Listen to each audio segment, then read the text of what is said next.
Hello guys, nandito ako ngayon sa Robinson sa Tansa. Mag-aasikaso tayo ng license natin kasi nakaraan.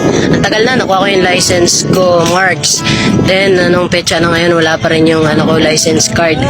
Hanggang ngayon yung license ko, papel pa rin. Kaya asikasuhin natin, sana may mapala at sana makuha ko na rin yung license na yun kasi yung papel ngayon na license halos masira na sa sobrang tagal na. Tsaka baka mamaya kapag nahuli ako hindi tanggapin ng ibang mga traffic enforcer or LTO.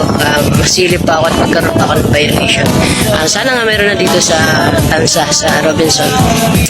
At ayun nga guys, sa sobrang aga, 8:30 pa lang kasi nandito na ako, kaya yun, sarado pa. Hindi ko alam kung anong oras yung bukas ng Robinson dito, 9:30 or 10. Kaya yun, sa mga nandito, tara, kita-kits. A few moments later. Alright, gentlemen, I want you to repeat after me, just how I do it. Ready?